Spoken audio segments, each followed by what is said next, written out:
Hi, everybody. Hope you're having a great and fantastic day. Like me, you've probably heard a lot lately about being mindful or mindfulness.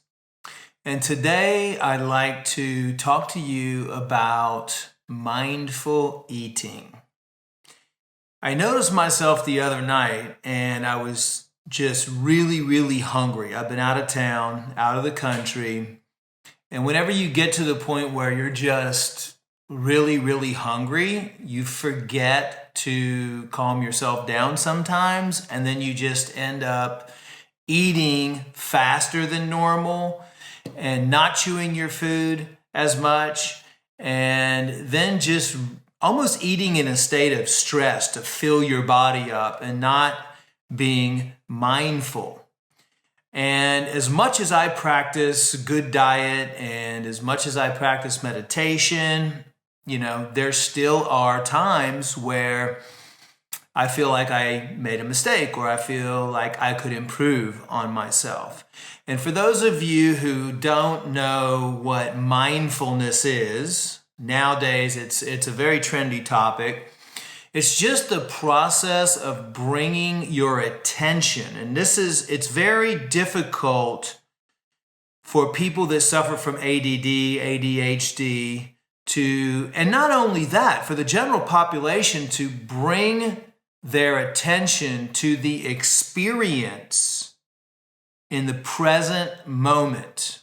That means when you're in the present moment, you're not thinking about 10 other things. You're not looking at your social media. You're doing one thing, but you're being present in the moment. And that is the more that I've been studying and meditating and studying mindfulness, the more I'm realizing how hard it actually is in today's society to be able to be mindful. And that means when your partner, let's say your spouse or your children or your colleague or your boss or anybody is speaking to you, that you actually are there in the moment. I mean, how many times have you been in a conversation with your wife or your son or your daughter or somebody, and then, the conversation's over and you don't remember a word they said?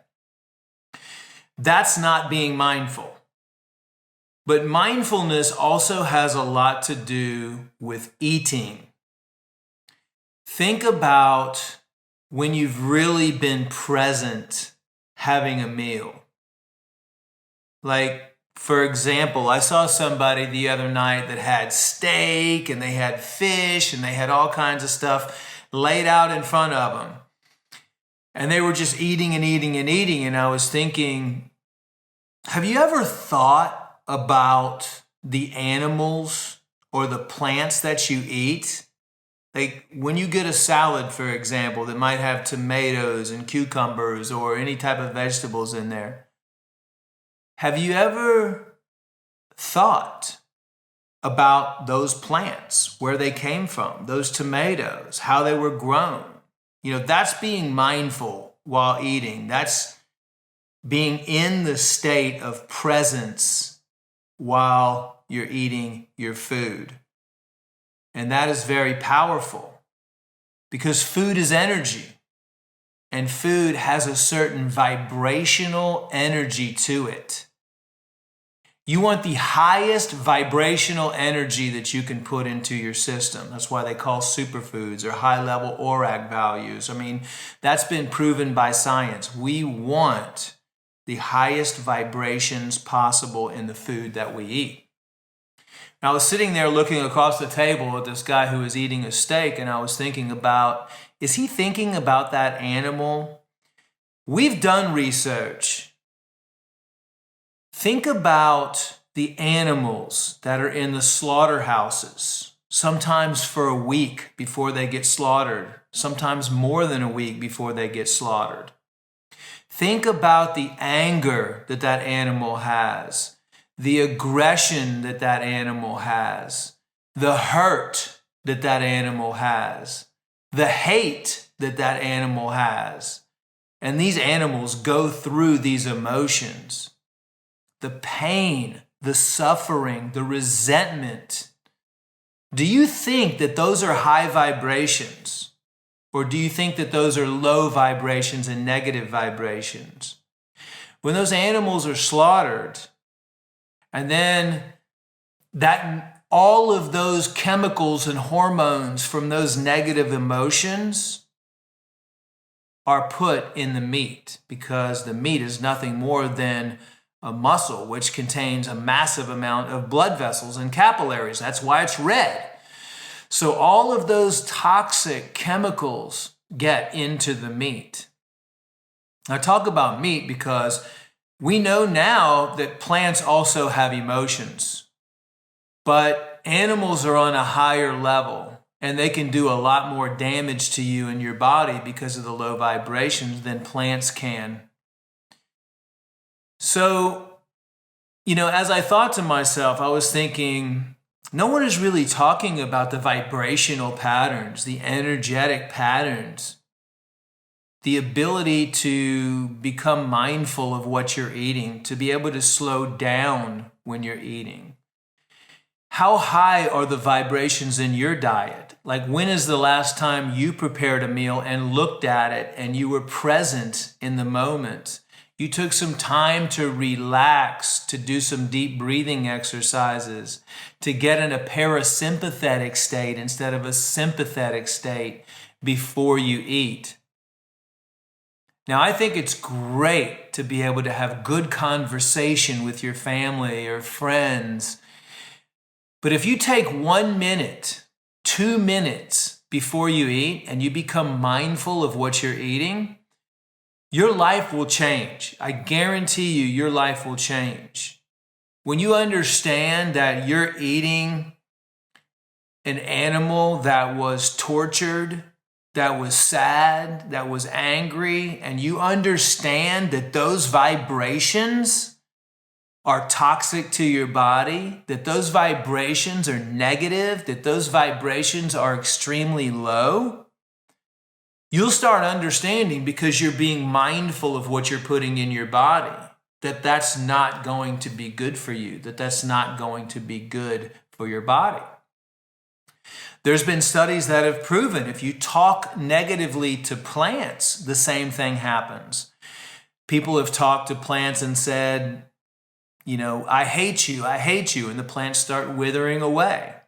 We are coming into an age of quantum energy, understanding vibrations more, understanding vibrational patterns more. That's why herbal medicines work so well. That's why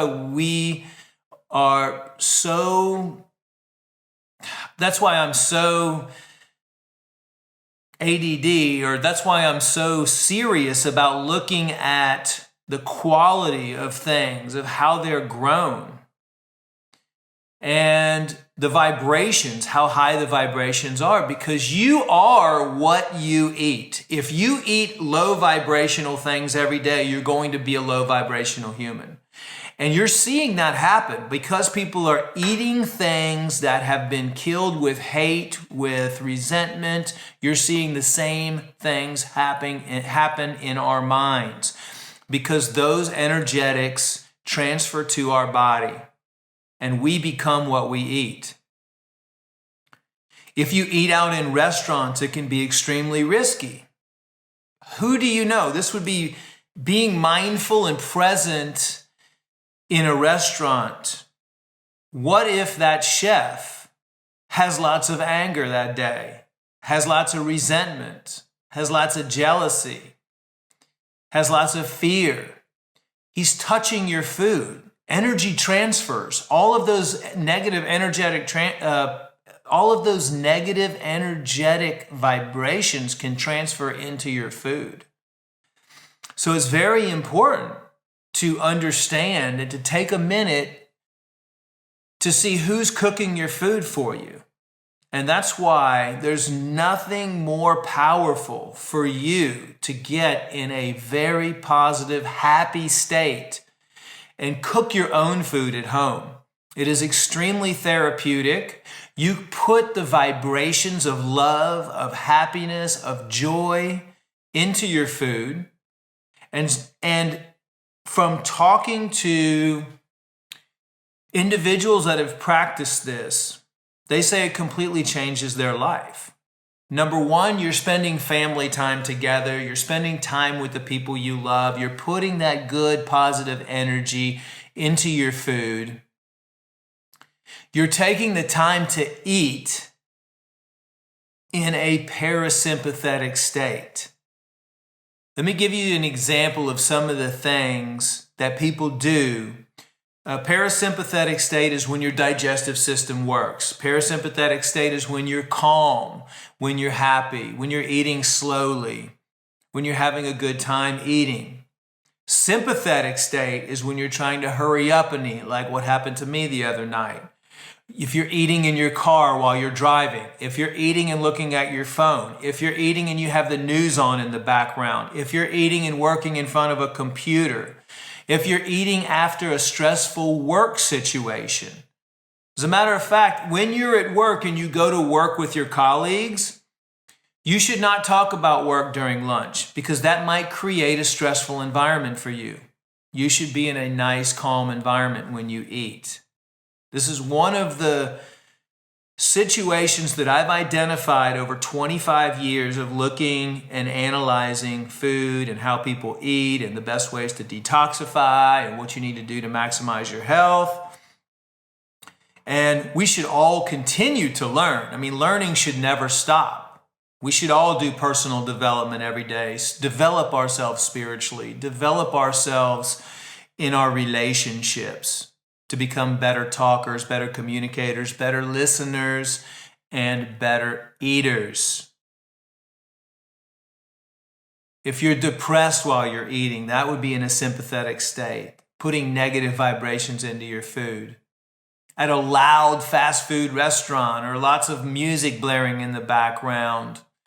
These are just some of the things that can create negative vibrations. If you're fighting with somebody, it's very important to always stay in a positive, good mood. One of the fastest ways to do that I've found is 9 deep breaths. 9 deep breaths has been shown to take you from a sympathetic state into a parasympathetic state. So remember, be mindful when you're eating. Be present when you're eating. Look at your food, thank your food, bless your food, pray over your food, ask your food, put high vibrations. You have energy that comes out of your body. If you do 9 deep breaths, bring yourself into parasympathetic state. Be grateful for the food that you're eating. Put positive energy and love into the food that you're eating. You will notice a difference. And the more that you eat as a family in a parasympathetic state, you will start to create happiness in your life. Yes, food is linked to how happy you are. So many people are sad. So many people want that secret to happiness. If you eat loving, positive, high vibrational foods, and you eat them in a parasympathetic state, and you keep your body clean, you keep your gut healthy, your liver clean and healthy, you keep the harmful organisms out of your system, you keep your stress levels low, you incorporate meditation, you get sunlight, you drink lots of water.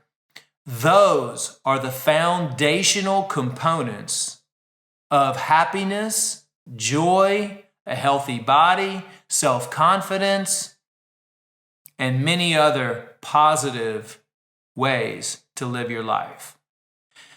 That's my session today on mindful eating. I'm going to start practicing mindful eating more and more, and I hope you do as well. If you have any tips or anything you'd like to share about the experiences that you've had while you've eating, please leave them below in the comments. We really want to share as much as we possibly can with the community. And as always, my best wishes to you for health and happiness. And as always, live healthy.